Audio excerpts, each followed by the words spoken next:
This episode is brought to you by LinkedIn. Psst, healthcare pros, word's out, and it's too good to keep quiet.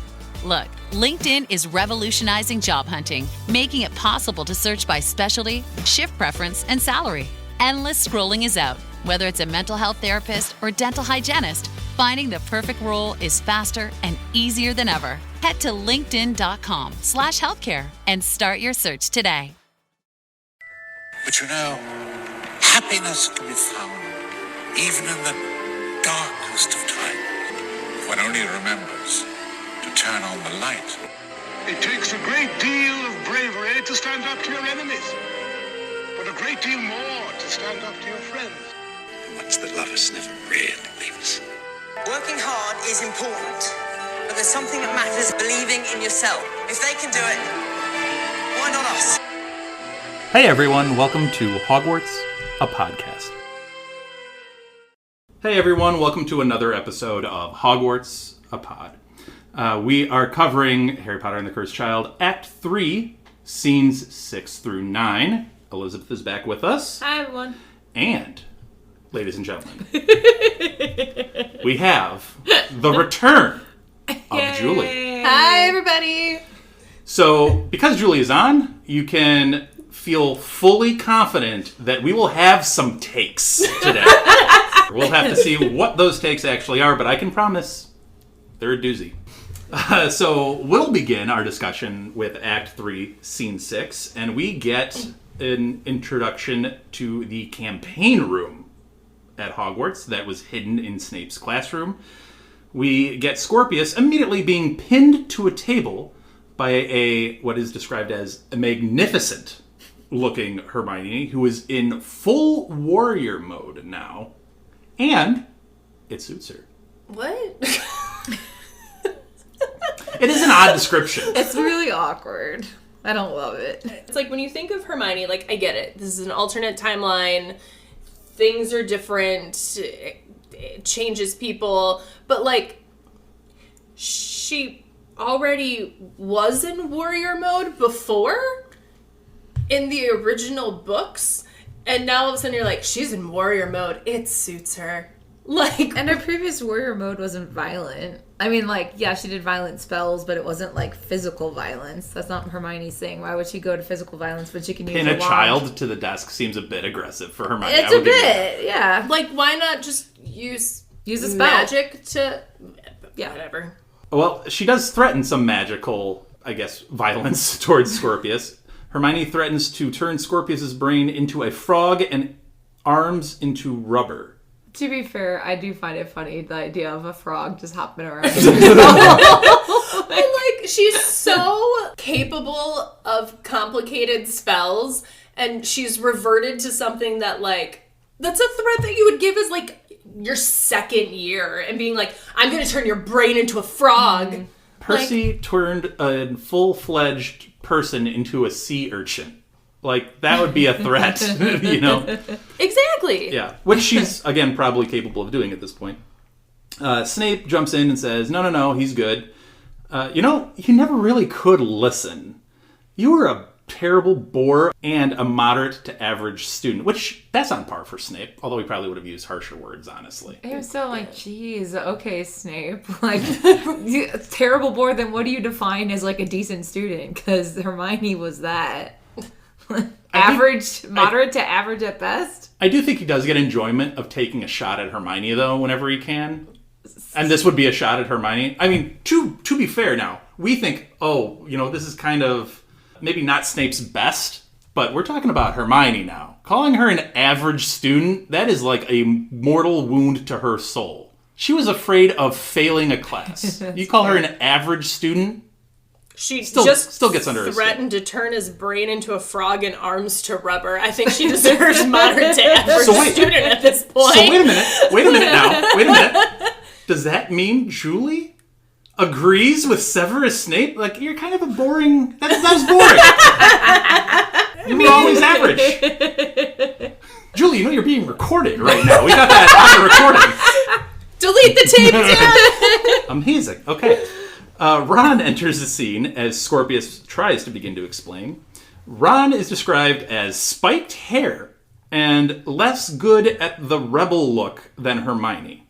Okay, so I'm imagining now spiked hair being literal spiked mohawk. Like I am. Oh, no, I didn't get that. No, I'm imagining it like because I want to see that. 2000s boy band, frosted tips. Yes, frosted tips. That's my visual too. Like I'm so cool. No one watched the Backstreet Boys and was like, "Those rebels." Not one person. No, you didn't, Julie. Stop. She's looking at me like I did. I'm like, no, you didn't. No, you didn't. Okay, but he's less good at the rebel look, so yes, that makes sense, Dan. I saw it very much as like, oh, he's trying to be cool, and he thinks that's the look to go for. It's the spiked tips. So Ron sees Scorpius, draws his wand, and says, "I'm armed, entirely dangerous, and advise you to be careful." And then realizes that his wand is pointed backward and then turns it around. So is Ron Neville now? Like, worse. Why do we have to portray him like such an idiot? This is bad. This is like This is a rough portrayal This is of Ron. like a caricature of movie Ron. Like movie Ron's like.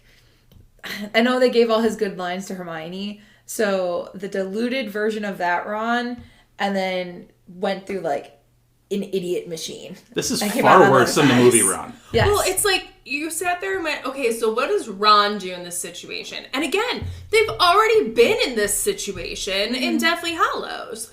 And now it's, you know what Ron does? He finds that hair gel and he spikes that hair.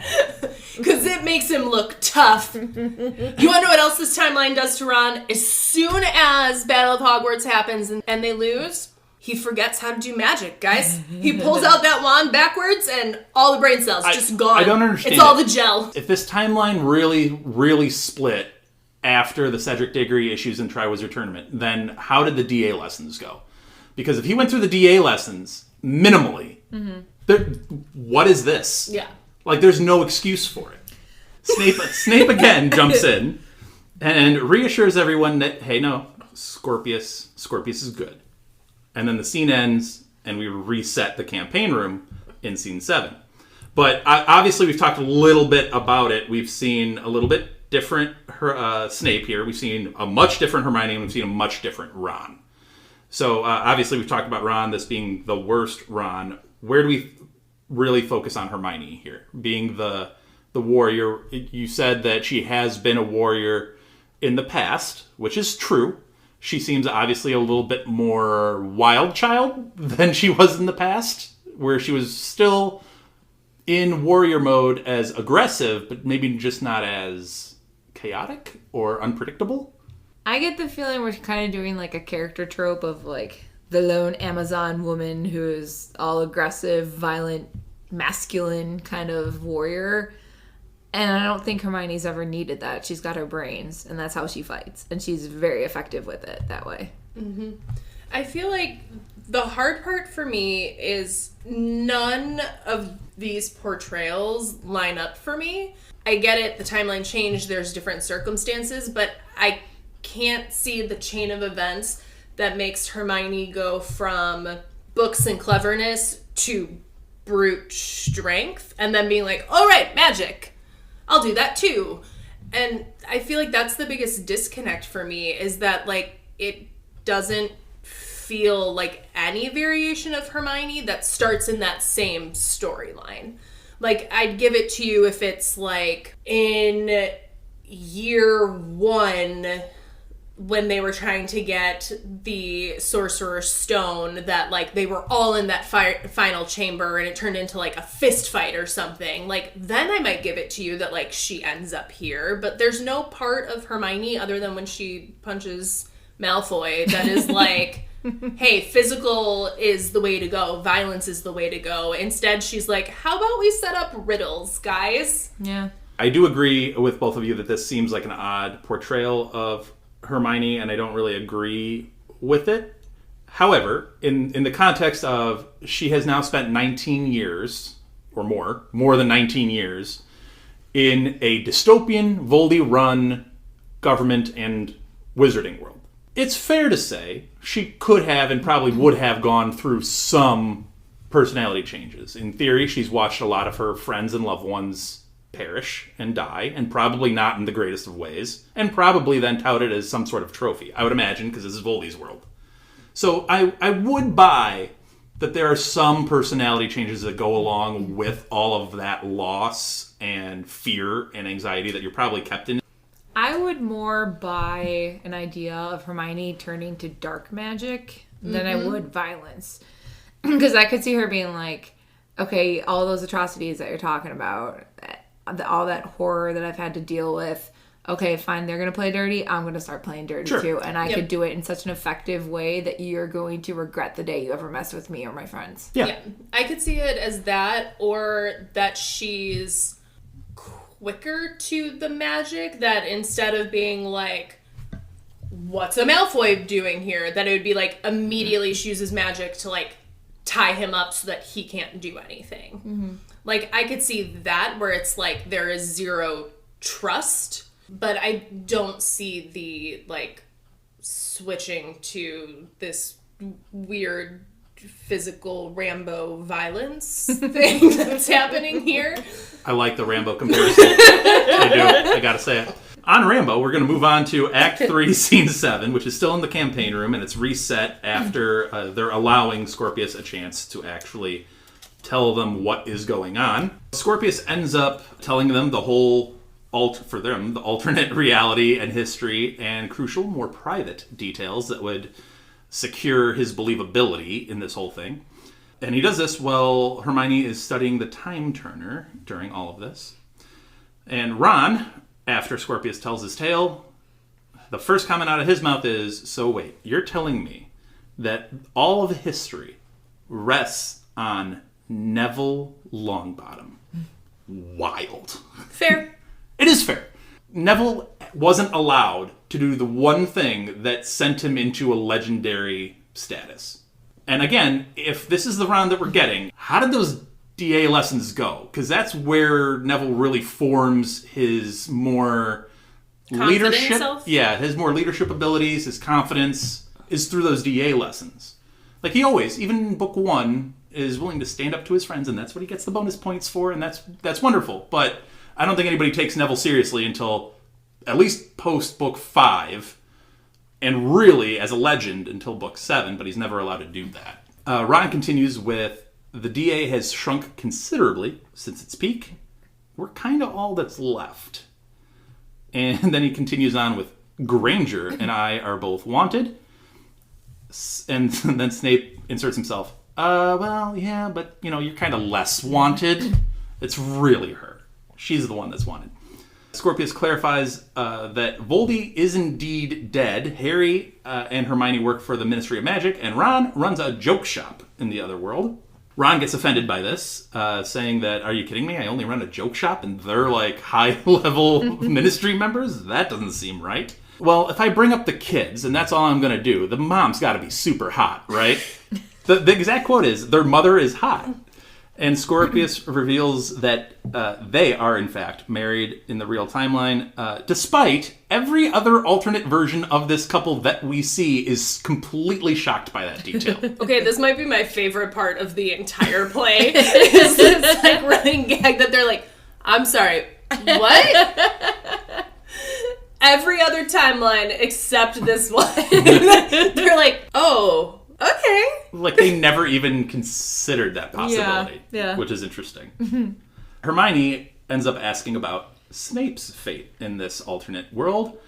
And Snape jumps in, he's like, I presume I'm dead, right? Because the way you looked at me when you came into my room tonight, I'm dead. I must be dead. Scorpius like, yeah. Snape goes, okay, well, at least tell me who got me. And Scorpius is like, oh, it was Voldy. And Snape's like, that's super irritating that it would be him. But it must have been a glorious ending, because, Voldy doesn't kill everybody himself. Those are reserved for special kills. Which is true. Generally, that's generally a true thing. Remember, Amelia Bones' death was such a big deal because Voldy went there himself to go do it. Mm-hmm. So, generally, that is the rep for Voldy. If he's there in person to kill you, you're a pretty high-value target. So that makes sense why Snape would think that, even though his death was not as glorious as he But thinks it was. I just don't understand why what in Snape's character ever makes him be like, well, there was glory in my death. Yeah. He might not be that kind of thought, but there's a level of self-importance to him where he's like, I'm not going to be taken down by just anybody. Like, there is this whole idea that he does have some self-respect to him, where he's like, no, I'm not going to get taken out by somebody. He was rivals with James and Sirius. He was academic rivals with Lupin. He was like, he has always put himself against the best at that time, and he was a high-ranking Death Eater. He was this and that. He was Dumbledore's spy. Like, he's always held himself in a high regard. So the idea of, like, it must have been the man himself. Just feels a little outwardly self-important, and I feel like while Snape... That I'll give you. Like, is very self-important, never really states it out loud. Like, you can always see the, like, I don't know, the arrogance of Snape and his, like, self-importance, Sure. but it's not like he's ever like, hey, Dumbledore's spy over here. Did you know? Numero uno on both sides. Like, that I will give you. And now, like, in this timeline, he's like, somebody good killed me, right? Like, it was a good death. Must glory, have been glorious, yeah. Glory. See, I like the fact that both of you focused on the glory, whereas I focused on the fact that Hermione was like, oh, I'm sorry, Severus. And he's like, well, at least I wasn't married to Ron. Fate worse than death. I was like, okay, one, this Snape has become super witty, and I don't mind it. Two, I also wonder if it's just because he's been stuck with his least favorite students for this long, where he's like, I am not holding back any of my comments anymore. And I feel like I would also be pushed to that if I had to do that. So, Can we debate if this fits Snape's personality? Absolutely we can. Can we debate that was a sick burn? No, we can't, because it was. It was a sick burn. He got Ron good. It was great. It's the frosted tips, man. Oh my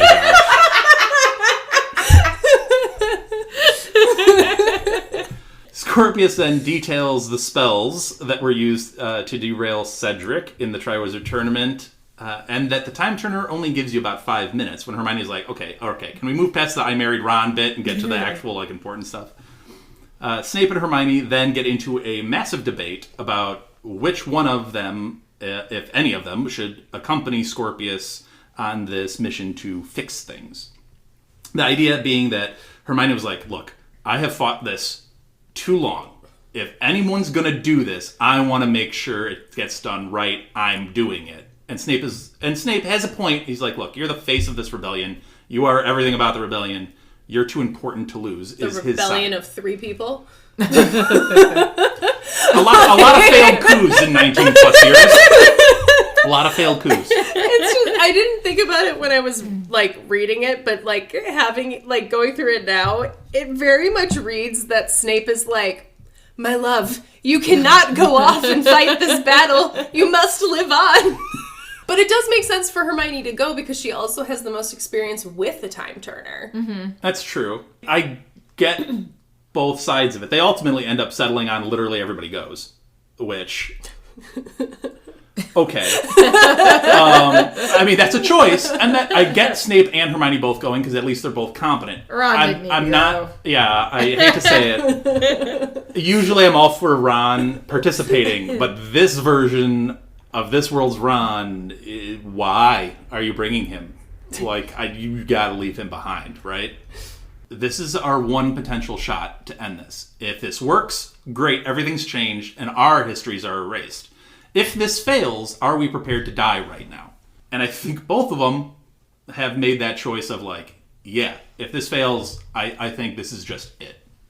So... I know this will be controversial for you, Julie, but I do like the idea of Snape being like, I know it's going to mean my death, but I want that for the world anyway, because it's going to be better than what this is, because this is not good. No. There's no part of this that's good. So we move on to Act 3, Scene 8, Edge of the Forbidden Forest, 1994. So we have gone back now in time to the Triwizard Tournament.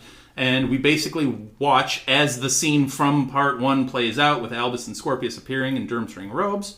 Hermione, Ron, Snape, and Scorpius are all there watching on as Ludo commentates. And I particularly like this line of, "Don't damage our diggory, Mr. Dragon." Vomit. That's when I vomited. That's when you vomited? That was what you could put that note Because he's like, all the things. Because he's like, oh, watch how the girls are swooning. Watch how they're like, don't damage our diggory, Mr. Dragon. Who talks like that? Nobody. Ludo does. No, nobody. None of the girls that he's supposedly quoting are talking like that. Oh, wait. We haven't even gotten to the best Ludo quote. Stupid. It's 1994. 1,000% something like that would have been said. We haven't even gotten to the grade A Ludo Bagman stuff. Hermione ends up blocking Albus's spell to disarm Cedric. And Albus is like looking at his wand like, why did that not work? He's not the brightest. And then Ludo comes in at the very end of the scene with, he's transfigured a stone into a dog. Dog diggity. Cedric Diggory. You're a doggy dynamo. I hate it. This is the quote, everybody. So much. I'm going to say that quote again. I hate it. He's Please transfigured. don't. He's transfigured a Please don't stone say it into a again. dog. Dog diggity, Cedric Diggory, you're a doggy dynamo. Whew. It makes me want to actually watch his commentary on the Triwizard Tournament. I would be laughing hysterically. I think I'd prefer Luna doing it. I would also be laughing hysterically. Two very different kinds of commentary. One's a hype man, and one's just like commenting on a butterfly. Did you see on a the daffodils yeah. outside of the Quidditch pitch? But I want to see his commentary on the second task, because it's just a lake. So, like, what is his commentary there? Look at the water. I think I saw something move. Guys, a splash! A splash happened! You know what I will say I do like about this scene, though? It talked about how, like, the stage perspective of it is flipped. So instead of seeing the fronts of Albus and Scorpius, now they're further up on the stage. So we are looking at the back. So it's like the back side of it. And I always really like it whenever a stage inverts like that. I think it's really cool. It's an interesting way to revisit a scene that you've already played out, both on page and literally in your production. It literally makes those two characters like the lesser of the scene. A lot easier from a production standpoint too, though, because if you're replaying the scene, unless you're literally pulling out a screen to do the performance, you need someone pretending to be Scorpius. And obviously their backs with the robes on make that easier.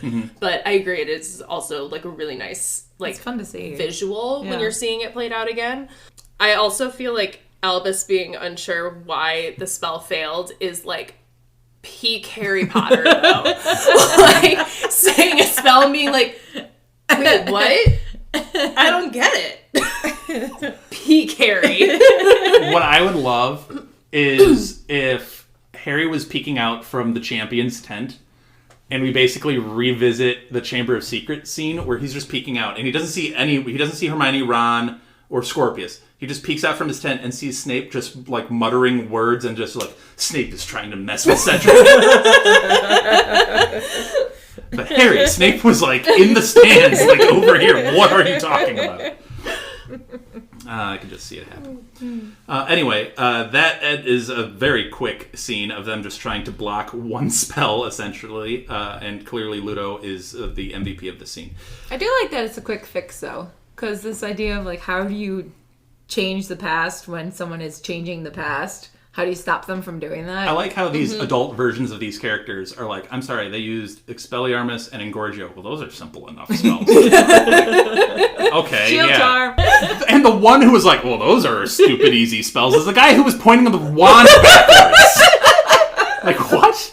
That is where we will end part 1 of this episode. We will be back shortly with part 2, which includes a pretty big scene at the edge of the Forbidden Forest and Julie's takes on all of Cursed Child as a whole, which, believe me, is worth sticking around for. So we will be right back. Before we get to our break sound, I'd like to acknowledge our friend Andy, who helps us produce our intros and our break sounds. If you want to hear more of Andy's work and like Formula One racing, check out the Outlap F1 podcast. It's your one-stop shop for Formula One news, insights, race previews, and reviews. You can find them wherever you listen to podcasts, and they even have a YouTube page. So check out Andy, Cody, John, James, and Deanna, and join them on the Outlet. The Who's down in Who Newville were making their list, but some didn't know Walmart has the best brands for their gifts. What about toys? Do they have brands kids have been wanting all year? Yep, Barbie, Tony's, and Lego. Gifts that will make them all cheer. Do you mean they have all the brands I adore? They have Nintendo, Nespresso, Apple, and more. What about... So the Who answered questions from friends till they were blue. Each one listened and shouted, from Walmart? Who knew? Shop gifts from top brands for everyone on your list in the Walmart app. I love magic. All right, so we are back with part 2 of Harry Potter and the Cursed Child, Act 3. This time we are going to discuss scene 9. We are back on the edge of the Forbidden Forest. And Ron is in a whole lot of pain, and Snape realizes they're in a whole lot of trouble. I don't fully understand why he's in pain. Like, I thought when Albus came back and was in pain, it was because Scorpius had, like, grabbed his arm and, like, pulled him to time travel. It's reading like the time turner just causes pain to one random person. Well, clearly this is different than the average time turner. Yeah. And I think we can maybe go as far as to say this might have been created with just a twinge of dark magic. And it might come with a price. But also, I don't know, they went through a time turner with a whole bunch of people. It wasn't just like 1 or 2 people. It was a whole bunch. Like, that can't be So why safe. is it just Ron that is getting hurt? It's Ron. No, honestly, I think because they're building this as everything they do here is a choice. And I think they've just pegged Ron as the fall guy of, like, you're an idiot. If somebody gets hurt doing something, like, not in a combative mode or whatever, it's going to be Ron. It's going to, like, Ron is always going to take that fall in this production. And I think that's just how it is. He's going to be like, I don't want to say comedic relief, because there's other comedic relief kind of moments that aren't just Ron, but he's going to be that guy. Yeah, I love that you said, like, everything in here is a choice, because when I was in college, like, anytime that we were in any, like, technical classes for, like, scenic design, costume design, whatever, anytime that you wanted to do something and you had no, like, reason for it, you'd be like, it's a design choice. It's a design choice. It's just a design choice. And so it's like, you would do something and you'd be like, I just want the costume to be purple. And then you'd be like, well, it's a design choice because purple is the color of royalty. And the character is arrogant and would feel like they are a royal. So I love that you made the, like, everything in it is a choice, because literally it's like the ultimate, like, theater, like, cop out when you just want to, like, do something. You're like, it's a design choice.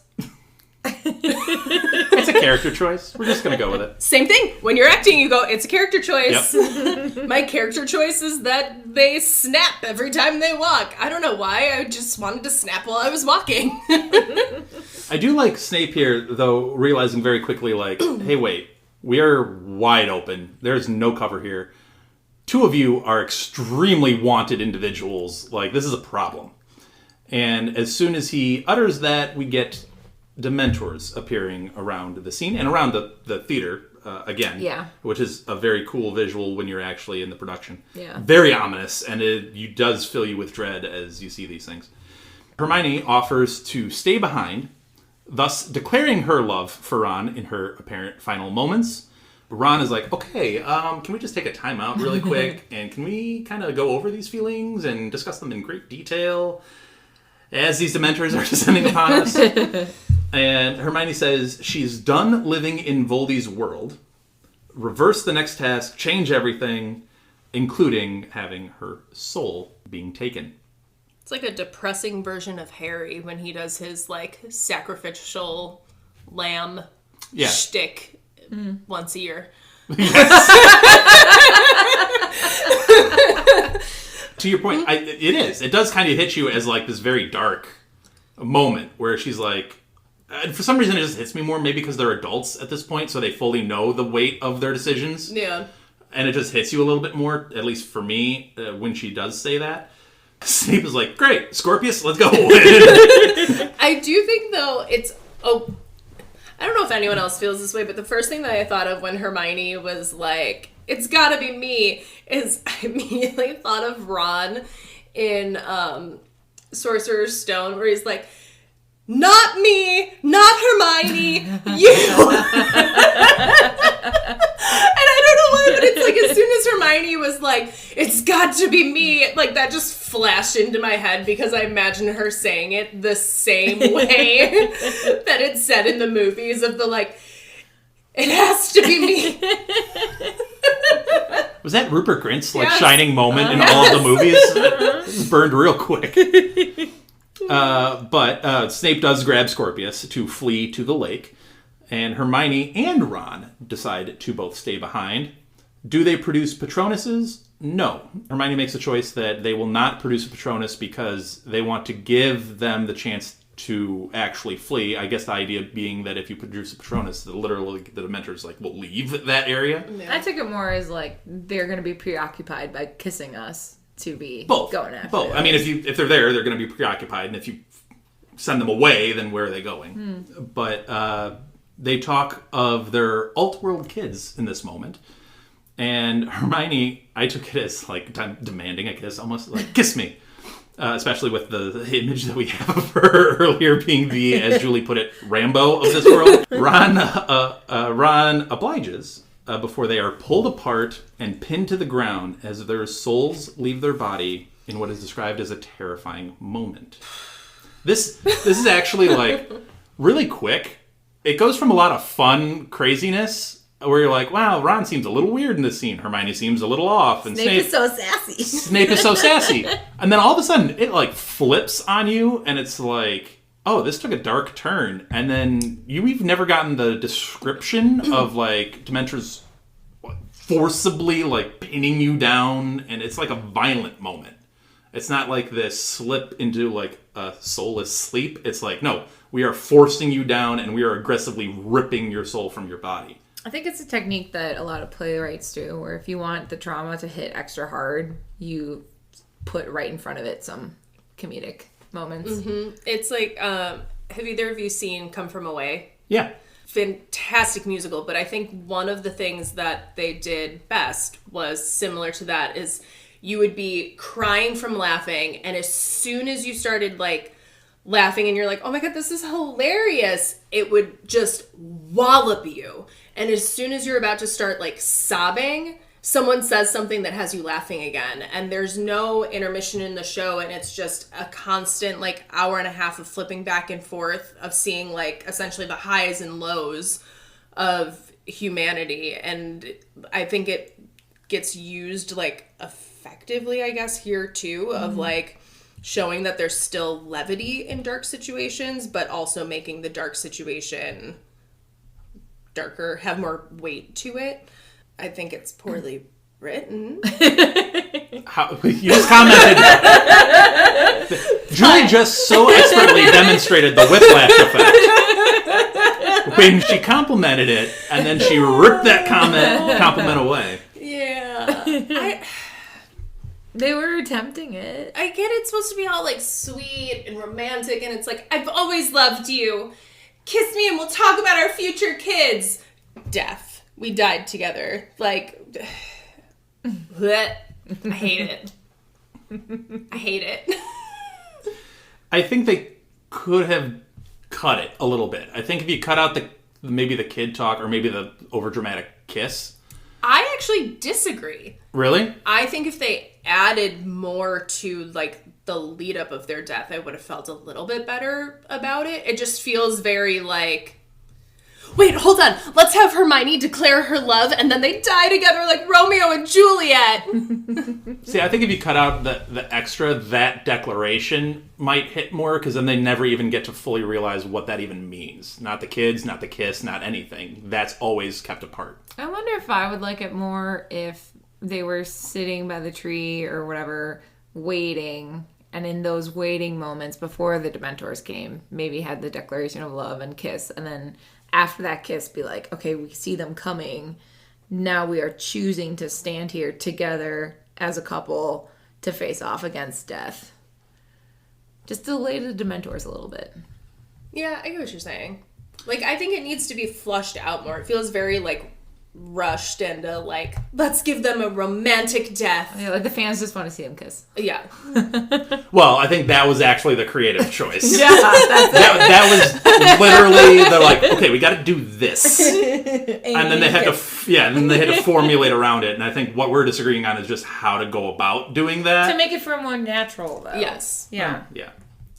So Snape ends up leading Scorpius rather calmly to the lake because he's like, hey, look, this is a walk, don't run situation. We're just going to attract attention. The more noise we make as we're running, things like that.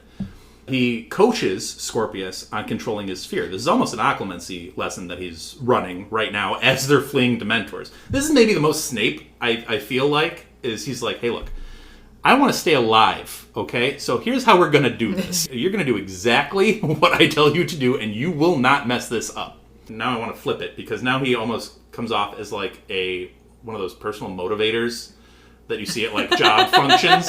Yep. Because he's like, Scorpius, you're king, okay? You got everything going for you. I need that king energy from you right now, all right? Think of what is motivating you to do this. Right. What is your why? Find your why. Yeah, literally find your why. Snape as a military strategist, I will buy 100% because he does that well. Yeah. Snape as a motivator, nope. I'm not going to get that at all. But he says, you're a king, I'm a professor. Think of those you love. Think of why you're doing this. Scorpius struggles to throw off the Dementor dread feeling. I like the parallel of him saying, like, I can hear my mom. Because it's similar to Harry hearing Lily. That's true. Yeah. Which, I think he says that out loud, right? So Snape can hear that, and I'm sure Snape probably, like, registers that as, like, oh, this is a weird feeling. But Snape says that he couldn't save Harry, so he gave his allegiance to the cause that Lily believed in, and eventually believed in himself. Which is an interesting line. Where do you think he eventually, like, bought in to Lily's mission? Well, that's what I'm saying. This implies that all through the books, he never really truly believed in the mission until after he had failed. The love of Lily. Yeah. Yeah, so Harry's death. I don't know. I think this particular portion is, like, a little overly sappy for me coming from Snape. But I will say I do love when Scorpius says, I'm better off in this world, but the world is not better, and I don't want that. I love that revelation of the, like, for him, Hogwarts is him being bullied and picked on and being a loser with, like, yeah, he has his best friend, but, like, they're both outsiders and kind of alone. Mm-hmm. Whereas in this reality, like, if he stays here, he's top of the food chain. He can have whatever he wants, does whatever he wants, everyone bows at his feet, and him taking the choice of going, like, yes, I have a better life here, but the world's not better, and I can't have that, I think is so, like, insightful, and it's something that I feel like Harry kind of tries to do in the original books of the, like, it doesn't matter about me, the world is what matters, but every time Harry says it, it's always the, like, it has to be me, guys. I have to be the one to sacrifice everything, and I will do it for you. Whereas, like, this is just very, like, wholesome of the, like, I can't do this because, like, it's better for me, but it's not better for the world, and why would I put myself first? I think Scorpius has always had that emotional maturity and that recognition, that self-recognition of, like, wait, this is either right or wrong, and I want to go with it. And I think that's why so many people register with Scorpius in this play, and I think this is why a lot of people think, including, I'm going to go out on a limb and say that we all think that Scorpius is a standout in the Cursed Child. And I think that's kind of why. I do want to somewhat clarify. I did make a joke out of the you're king and I'm a professor line or whatever with Snape. The purpose actually was genuinely actually smart. They're trying to escape Dementors. And he's like, look, think for a second. You're the king here. I'm a professor here. Why would we have anything to fear? Do not fear. You're good. You're a Malfoy here. You're the king of the school here. I'm a professor here. Like, we shouldn't have anything to fear. That's why he really says it. I made a joke of it, but that's why he says it. Going back to that line about, like, the world changes, we change with it, and I'm better off in the world, that comment. Yeah. Like, he made that comment after literally just thinking about Albus, because Snape said, yes, think of Albus. He's the one why you're trying to change the world, right? Like, this is who you're thinking of. And I know throughout the whole play there's been hints at the romantic relationship between the two of them. You could also argue it's lesser and that it's just like the intense friendship between the two. But regardless, yeah, for Scorpius to be like, I'm better off here, but the one person who has been my friend the entire time, even though sometimes not the best friend, he isn't in this world and therefore makes it not worth living in. I think this is Snape in a moment realizing that he has maybe made mistakes in his past, in the past, because he's failed. He has announced that he has failed his mission, his initial mission. And I think he's reflected on that of why have I failed? And he looks back on two people, Albus Dumbledore and Harry Potter. And I think those two people reflect a little bit on the Snape that you're getting here. The words he says sound very Dumbledore-esque. You know, think of those you love, think of why you're doing this, and that will help you persevere through whatever you're going through. And I think also he thinks of his lessons with Harry and what successes Harry had against Voldy that Snape also had successes against Voldy, but in very different ways. Snape shut down everything, and he was able to lie to Voldy point blank. Voldy couldn't even stand being inside Harry's head. Why? Because he felt so much love and adoration for his friends and what ultimately is his family. So I think Snape is like, hey, look, I've learned from Harry about what possible strength could look like, and I've learned from Dumbledore why love is so important in the whole thing, and maybe he's reflected on his love of Lily and then really bought in to what the mission really was at that point. It is all I'm saying as to why Snape might have come to these realizations in 19 plus years of being like, how did I fail? Where did I go wrong? And who could I have learned better from? And those are the people in his life. So, I don't know. There is a lot there to kind of dissect from Snape, and I do kind of actually like this Snape scene briefly, because I feel like it's closer to the actual Snape that we get than what has been already discussed. Now. We need some kind of like sound, that ominous like music, and like, here she comes. We get the entrance of one headmistress, Umbridge. She addresses Snape, and I do think this is a missed opportunity for the use of hem. I feel like if they had done little things like that, it would have made the characters feel more like themselves. Yes. I mean, that was one of the things I loved about Order of the Phoenix, and it's one of the reasons why Order of the Phoenix is my favorite book, is because just 2 words announcing a sound fills you with something. It makes you feel something, and that's fantastic that she's built a character that fills you with that much dread on 2 small words. It's crazy. She does not say that, however. She addresses Snape and says, have you heard? We've caught Granger. She was just out here with you. She was out here with you.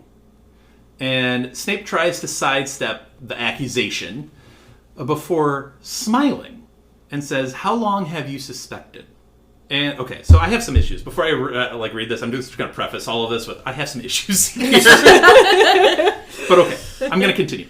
Snape says, how long have you suspected? Umbridge levitates with dark magic. What? I know. What? Well, we'll get there. We will get there. We will address that. Umbridge levitates with dark magic and says, 4 years. I should have acted earlier. Takes out her wand. Snape, faster with his wand, shouts to Pulso. Umbridge gets blasted backwards, and Snape says, she was always too grand for her own good. That is the most Snape line of this entire book. That's true. It is a very Snape line, and it's a very Snape interaction with like, okay, you're grandstanding, I'm just going to get the job done. Forget the grandstanding. Okay. 2 things. 2? I have two things.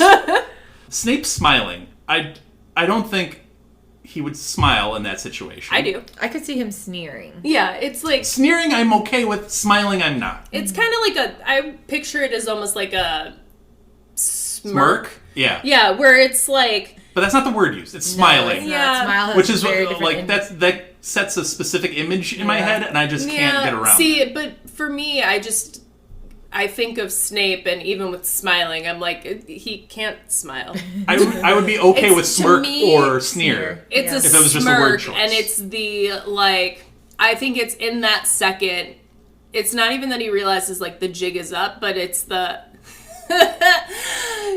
she is going to, like, turn this into a whole, like, speech with pomp and circumstance, and this is going to be easy to get out of. The only way I accept him smiling in this scene is he's had to put up with Umbridge now for over 2 decades. And poor man. And yes! And he thinks, like, I am finally going to actually get her. Like, one time I'm allowed to just lay into this and curse or hex or whatever. This is just, I think, more bombastic spell. It's the same argument I have with my students sometimes with word choice and how much it matters. Like, it does. They'll be like, okay, the character walked somewhere. I'm like, walk is not visual enough. Did they sprint? Did they stroll? Did they, like, trip? Like, how did they get there? That makes a big difference. And smile is very different from smirk, is very different from sneer, is very different from, like, anything else. Yes. Be more specific, because we don't see the character making that choice or the actor making the character choice when we're reading it. So if you do read it as this big goofy grin, that's not Snape. I'm going to take it as he finally gets to curse this lady after 2+ decades and is like, I'm going to get her good. Now, can we address the large floating pink toad in the room?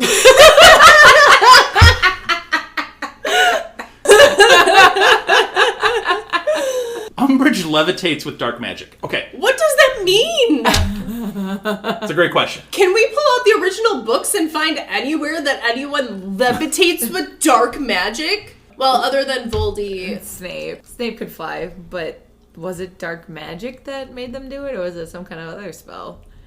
I mean, Voldy could do it, and it made everyone, like, lose their minds. Yeah. Because apparently he was the first person to really ever pull this off well as, like, actual flying. Not transfigured, not, like, charmed, like, he was full-on flying. Yeah. That being said, the only credence I could ever give this, and let me be clear, I do not like this. I do not like this choice. I don't like it. The only credence I can give this is 2 things. One, in the actual stage production, it gives a chance to literally lift Umbridge up and make her visible to literally everyone in that theater. So when she gets blasted, it's a moment in the play. Yeah. So there's that. As far as the actual, like, if we're going in world, she has spent, again, 2+ decades in a Voldy run world. Her dark magic could have been let go, in a sense of, like, she's not boxed in anymore. She can be who she is in this world. Let that pink toad fly, okay? That's what's happening here. That's what's happening. Building off of that, though, that leads me to a third thing that I had a problem with in this scene. The idea of her waiting to do anything about her suspicions does not seem in character to me, especially if, like, her dark magic has been able to flow as much as she wants to. Why wait? She has always been the kind of character who's like, I want this done now, I make it happen. I think if it's any other teacher, she does. Snape, I think, still is playing his role pretty well, and he still has a dark mark, so at some point, he's still protected, because I still think in this world, even though we've said Death Eaters might be more prevalent, or more outwardly aggressive, I would think Voldy still has his structure in place where it's his like, inner circle. If you're a Death Eater, you mean something to me, to this world that I've built. I don't think there's like 100 Death Eaters. Like Battle of Hogwarts, everybody was a Death Eater. No. I think there's still like 12 Death Eaters. You know, it's still a small circle. I would say that there's more Death Eaters, but there's a tight circle. Sure, more than maybe 12. He would still want some that are the, like, whether it's undercover or the people that he could actually trust, but I think he would also have Death Eaters that are like the lackeys that you... Like Cedric. Yeah. That you send off to the things where you're like... Yeah, you're probably going to die. Go ahead. Well, yeah. Expendable. I mean, he's always had that. He's always had the Lucius, the Bellatrix, the Snape, Yaxley to a certain extent, and then and it would, and he's had jobs for certain ones. Like there was a specific Imperious Death Eater. There is a, I'm sending you out to literally just kill people. Like you're the assassin Death Eater. Just go kill. But I'm sure if he's essentially the new world order, like it's expanded. Yeah, I could see it being more than what was in the books. I don't think Snape would be out in the open. I still think Snape would be... Do you think Umbridge has the Death Eater tattoo now? Oh, that's a good question. No. Because I could see her being like, I want it, but instead of a snake, give me like a cat head or something. She just draws a little like With cat, a really like whiskers long on the tail. snake as it comes in. I think she doesn't. I think she would just be the lackey that would keep trying to like prove herself, and then Voldemort just keeps like stringing her along because he knows as soon as she gets that dark mark, it's gonna be a like, hey guys, did you see what I got? It was given by Voldemort himself, and he said it was his best work yet. I am along your line of thinking, Julie. I think that no, she wouldn't have the dark mark, and I would purely think it's because I don't think Voldy could actually stand her in his presence for more than like 2 minutes. And I don't think it would faze her. I think she would also almost see herself as more important that she's running Hogwarts and like is essentially almost too good to get a dark mark. Yeah, I don't see Voldy. Well, I know Voldy doesn't like anyone. Like, he doesn't like any of his Death Eaters because that's who he is. He's emotionless, right? But I can see him not standing Umbridge. That being said... Imagine if she tried to hem him. Like, death. I guess if we're being true to this world, I could see her actually ending up with him. She's the headmistress of Hogwarts. She does toe the line as far as everything he believes in. She will roll that out. Toe the line so, I mean, toed the line. Toed the line. Toed the line. Well, there's been a lot of Umbridge puns and jokes here, which I am all about. So, Snape ends up sending a Doe Patronus to aid in the protection from the Dementors that are now sweeping down upon them. He offers to hold off the Dementors as Scorpius continues on. Scorpius says, "Thank you for being my light in the darkness."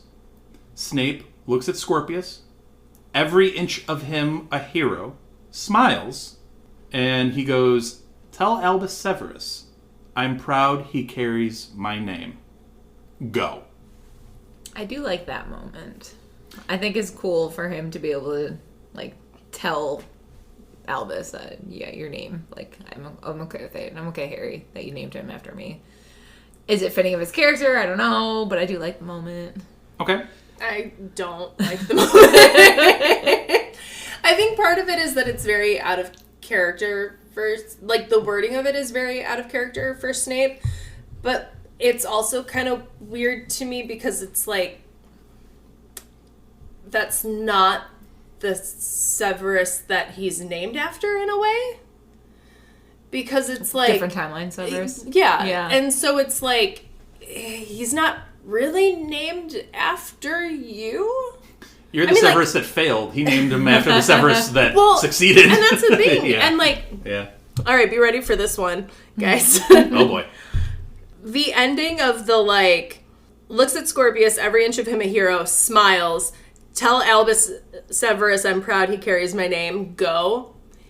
It's giving Sirius Black a little bit. Oh, boy. I knew she was going to fit that name in here. I literally did not think about that at all until we were just talking about it. And I was like, it reminds me of the, like, nice shot, James!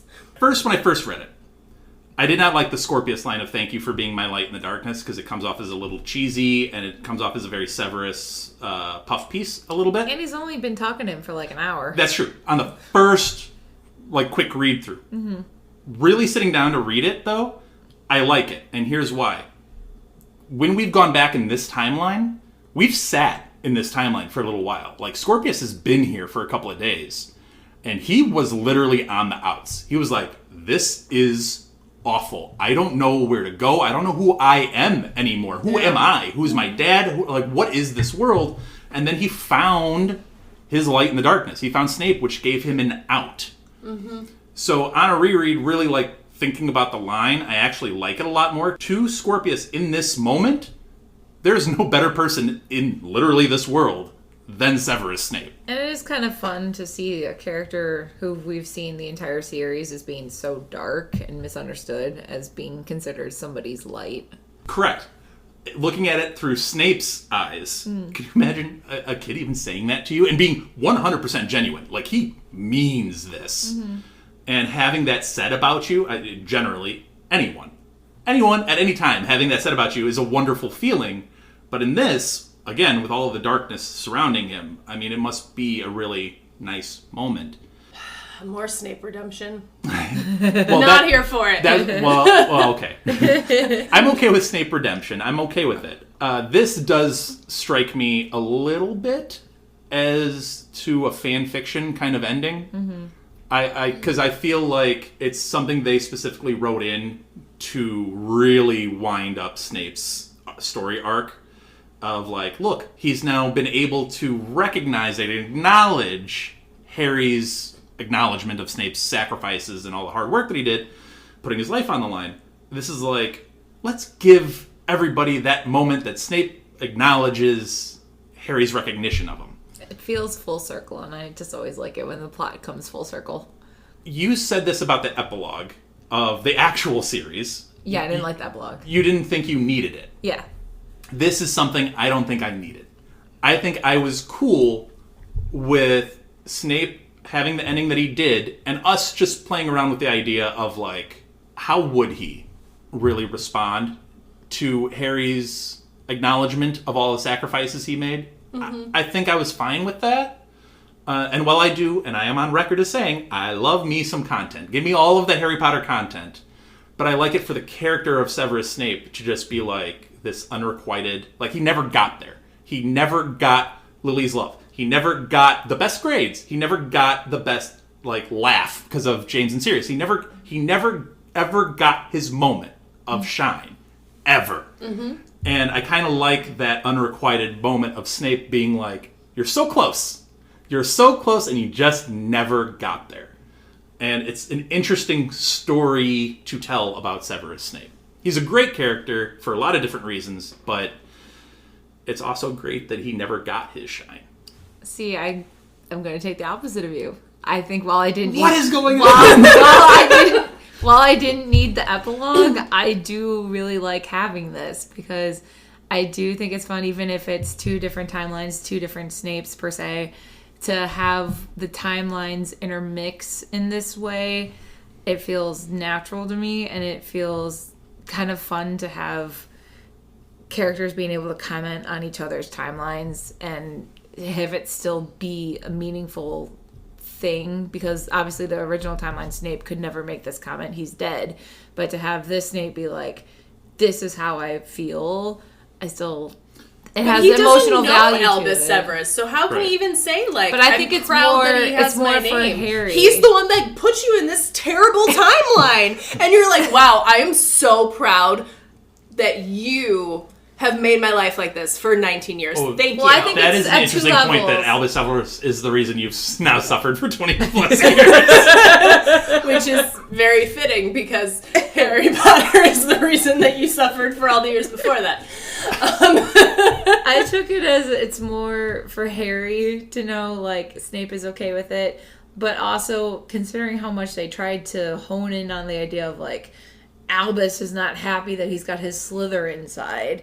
Hearing that Snape is proud of him for having his name almost makes him be like, okay, I'm in Slytherin for a right reason, and it's okay to be in Slytherin, and I am worthy of a powerful name that has a lot of weight behind it. I think the issue that I'm having with it is not that the moment has been had. I think it's that it's it is canon to the original storyline. Yeah. And it's like, I would feel much better about it if it was just designated as in literal alt world or literal, like, fan that's fiction. How I'm taking it, because I don't want it as the original timeline. Okay, that's fine. But that's how I would, like, define it. And this is one of those scenes that really... This is one of several scenes in this play that makes me feel better about it if it was a fan fiction type story, not a literal canon continuation. I agree. It's too much. I actually agree with you, Dan. We're getting some crazy stuff on this podcast, everybody. No one had that on their bingo card. It's a little too, like, tied up in a bow. It's a, like, we'll give Snape his little happy ending. Here's your bow. That was the comment I made about the epilogue. I mean, yeah, I agree with you on the epilogue. I think the I liked the epilogue. I liked dumb. that. I didn't need it. Yeah. Wow. Okay. And we're back to disagreeing. Someone time it. See how long it took. If someone's placing bets on our podcast, it's like, okay, Dan and Julie have agreed. Over under 5.5 seconds until they disagree. Anyway, continuing on, because we do have more to this scene.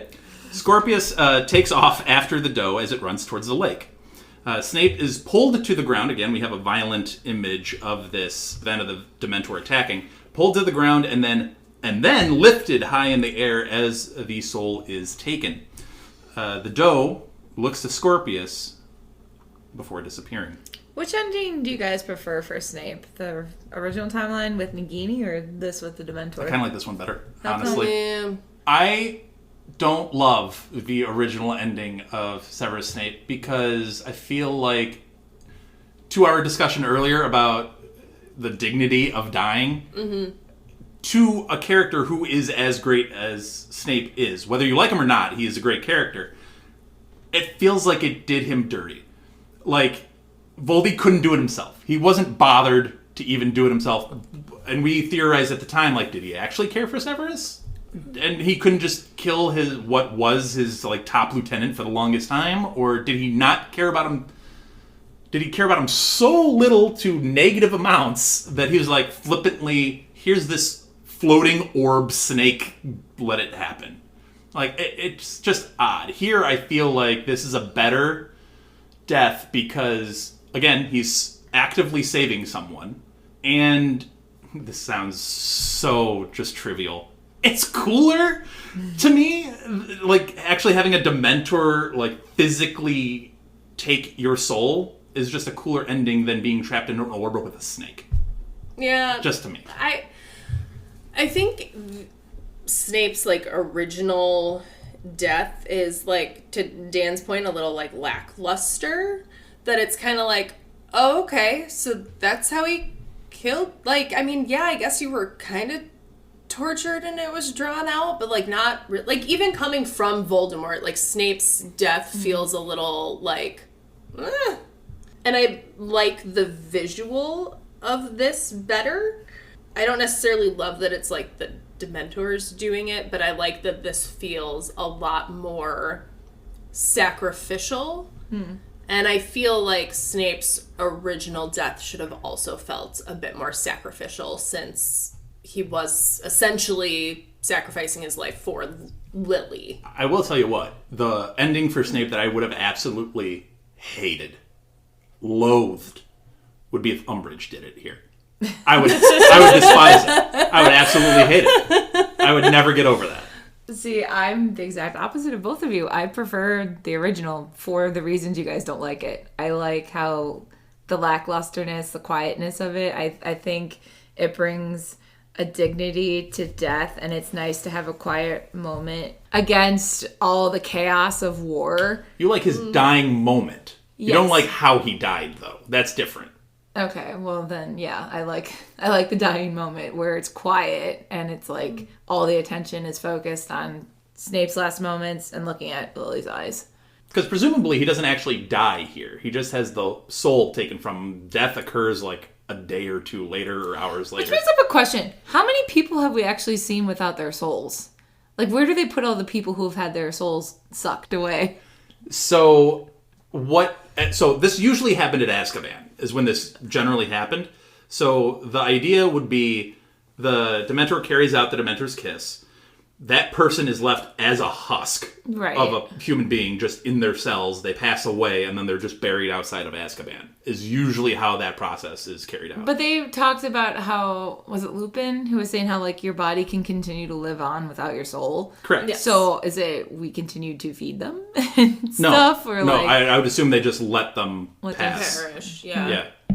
Because it's not a life worth living. Right. I mean, you're literally just a husk of a human being at that point. Right.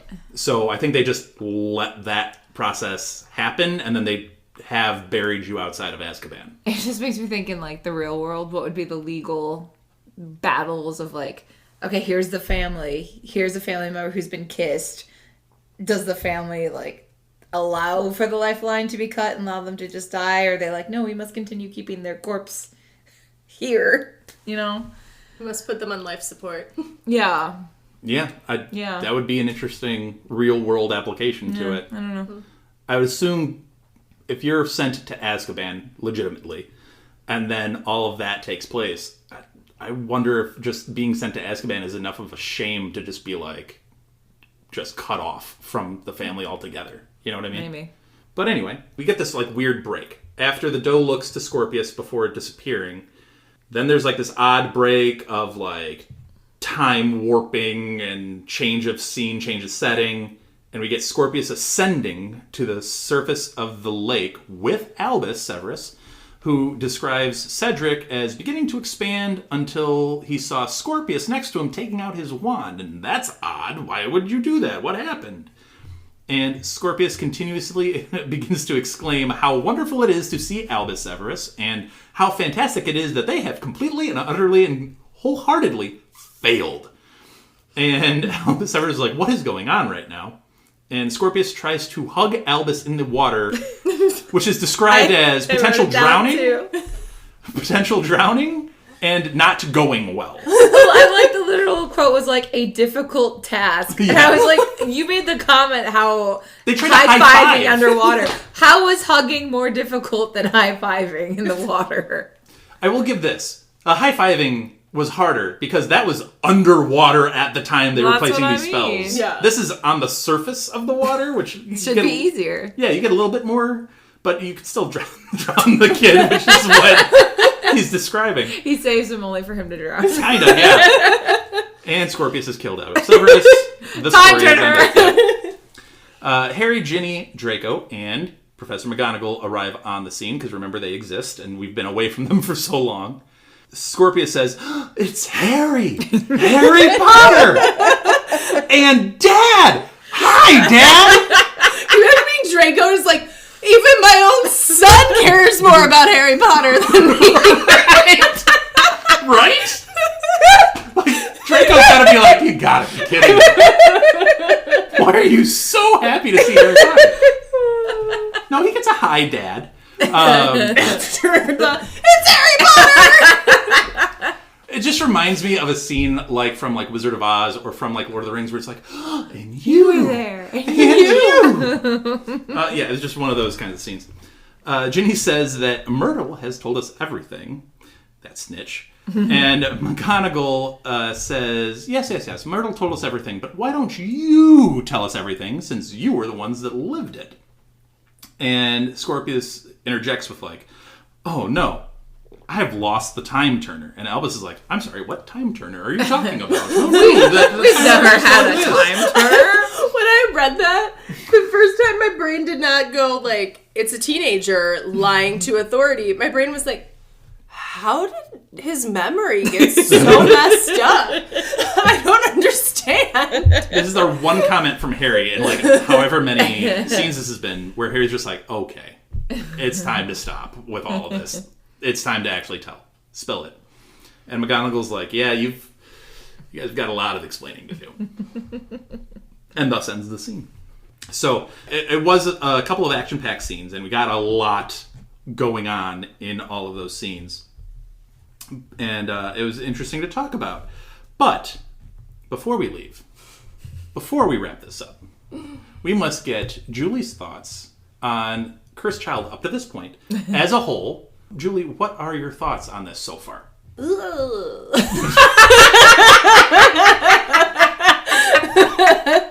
Not so much a thought. Can that be our break sound?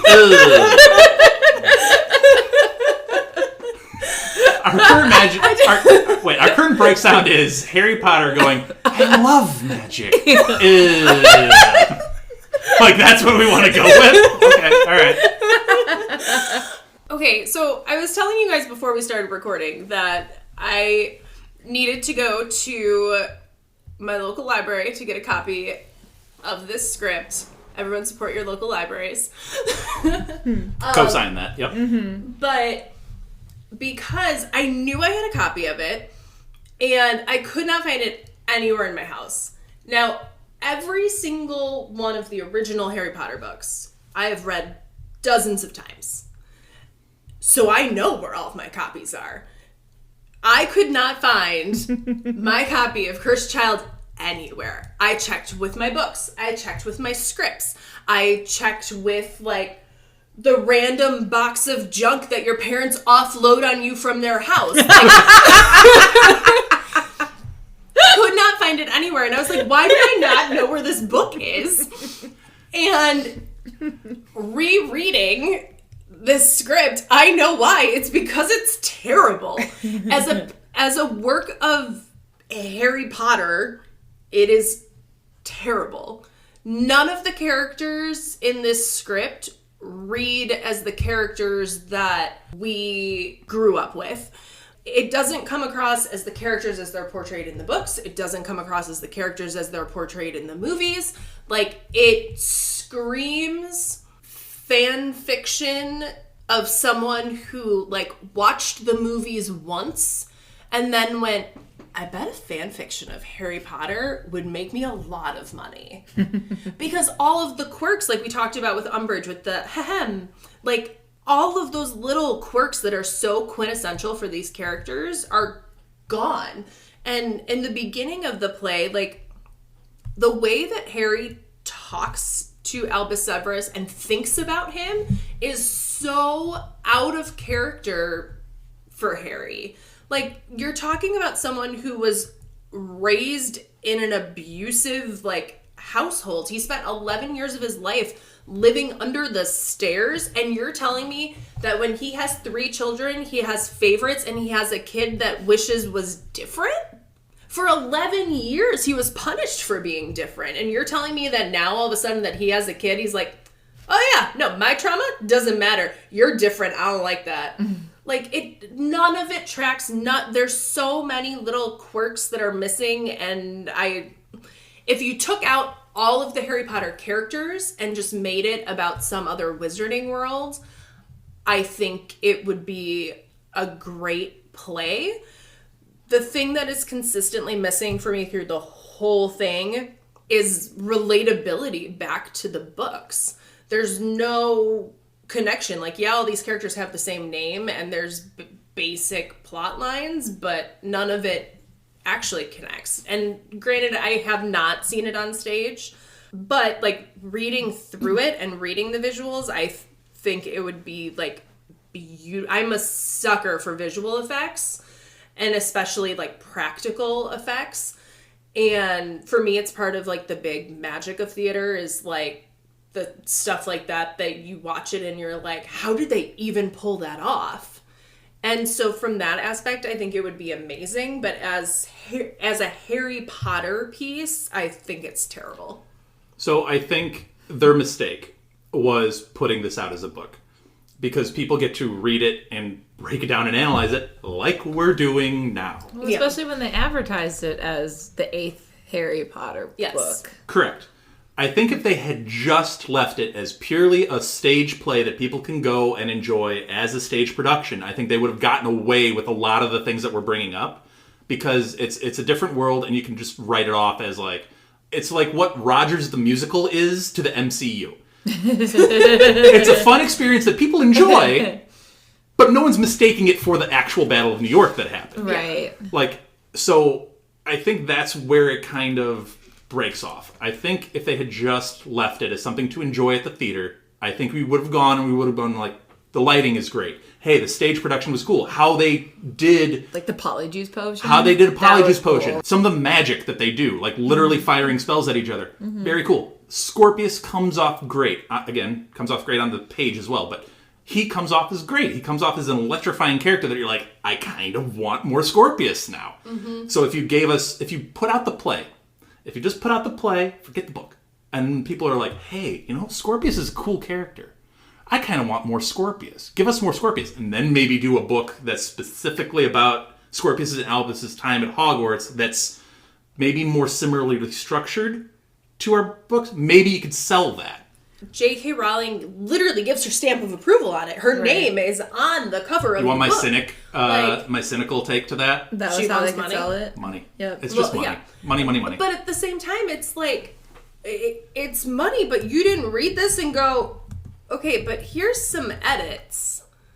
The problem with her in her post-7 books... If she does anything to get more money. Such an information dump. Well, there's some of it that's good and some of it that's bad. The good stuff was her notes and stuff like that on different parts of the wizarding world. What portraits are, what ghosts are, like how some of that like background note stuff is that she used to build the world that we love.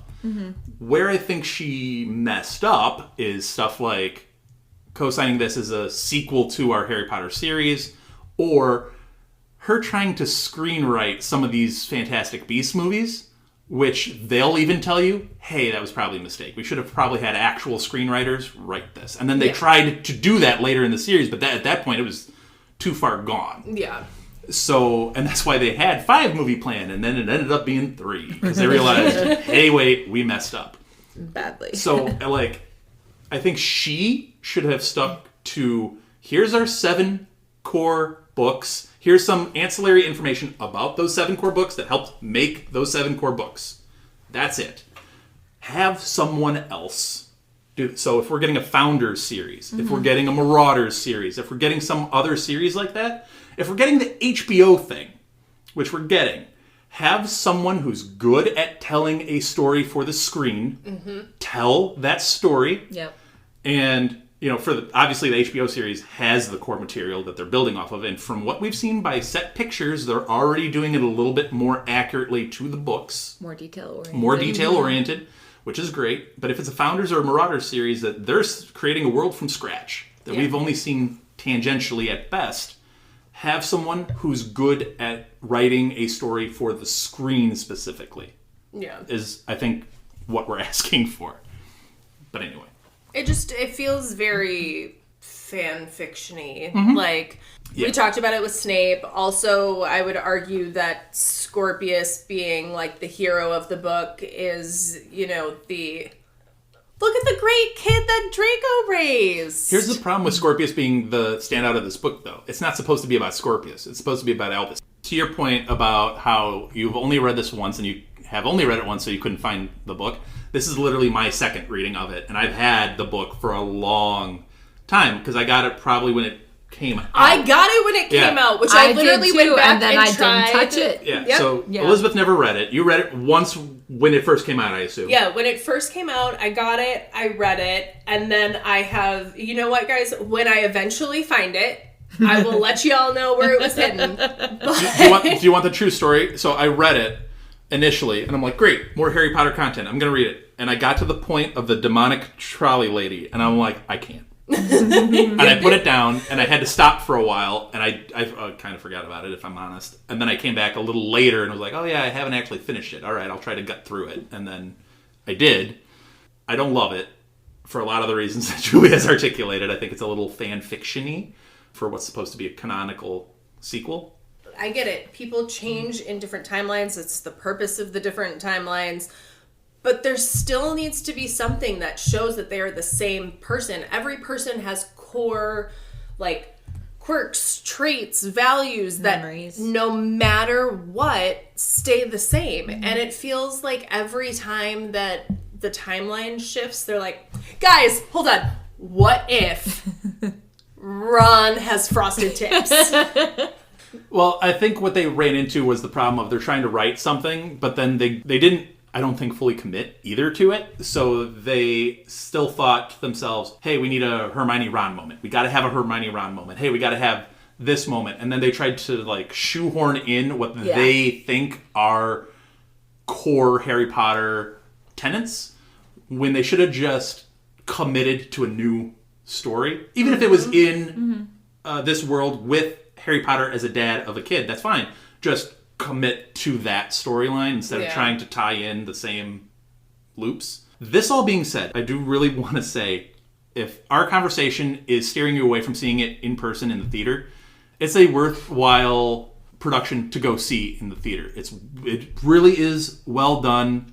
There are a lot of cool, really awesome parts to it. The actors do a great job.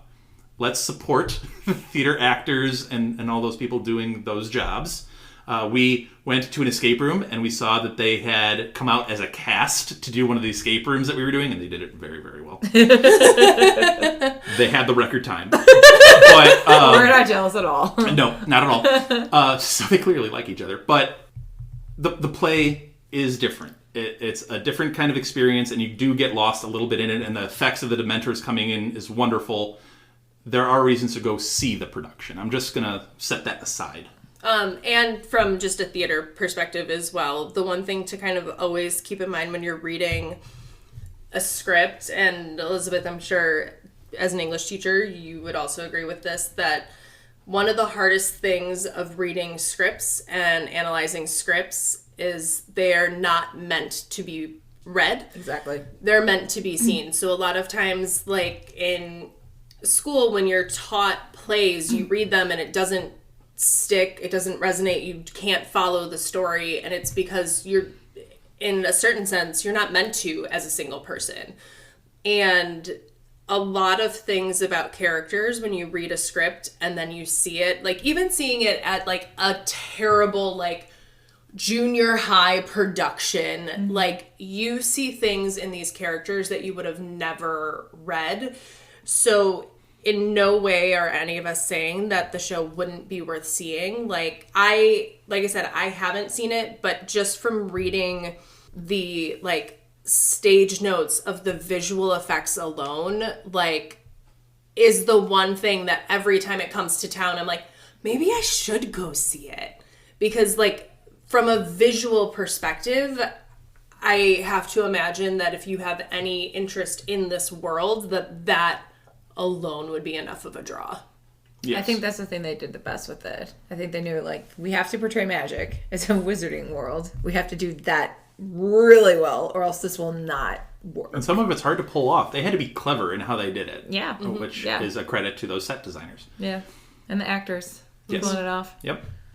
So we have had a lot of thoughts on Harry Potter and the Cursed Child and these scenes 6 through 9. So please let us know your thoughts on everything by giving us comments on our socials. You can find our socials at HogwartsAPod, whether it's Blue Sky or Twitter or Instagram or YouTube. You could also leave a comment on Spotify. You could participate in the polls on Spotify by finding our episode, scrolling down a little bit, and there's the poll.